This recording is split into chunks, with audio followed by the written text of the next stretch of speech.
Vice Principal ke Nᴏ Presbyterian Secondary School, ℏ KB Rʃoᴜ. Ulami shikamat ban pensngo holo ke jinglong jingman jinginong syabja hagi school na kubenta ke mid day meal hagi school jongki. Keblai ke jing syakri ke batista bat ke belawara jing syania anak kena school lakat santeli kisnem. Ulapan pau bahaga jing shisha ke jing trai juki ke dibanyo ke jing yero.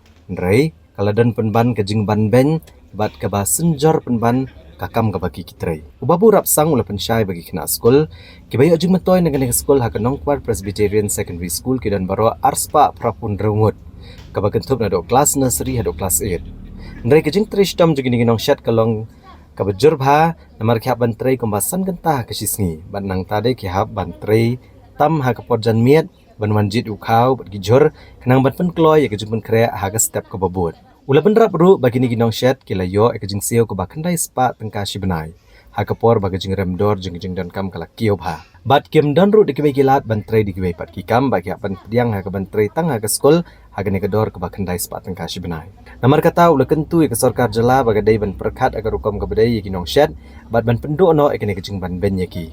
Ula penkut aga baong balada kini ginong syat ja ha ke skol ken sange no ban syat na kemyo aga jing dawa ban kentiu ke jing sio jongki na kandai spa tengka syaka kandai hajar tengka ha ke sibenai. Kani kan bu aga jing ya ka bakrau ki kena skol. Ula pen mau babon nagi nigi kena ki wan nigi longieng ki badok bat kani ka ja ka bagiyo skol kai rap ki kimeki kpa. Brila da ke skim kan ja no kan penlong ban ya bon ki kena ban sange no na ke jing pulia jongki. Kita ban buat event menstaf, kita ui hap apa kan ba? Yang ai bat hadiah bunyi. Nama semua tentang kita kita nak kita rat event. Ya kamu jangan kita apa.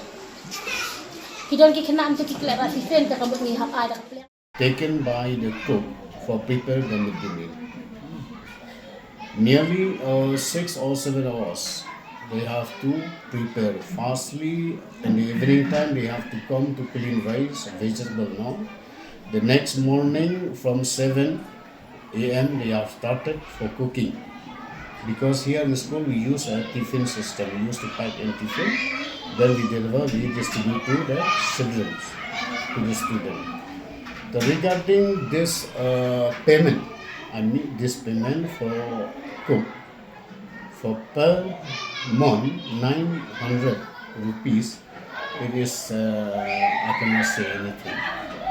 It's very, very, very less. If the government take initiative for the demand, they can increase their salary. That is better.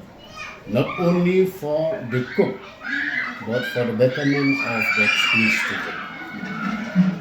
If this cook stop this midday meal to cook this midday meal, its problem is arise in our school. Maybe the dropout rate will arise. Only that's true from my side.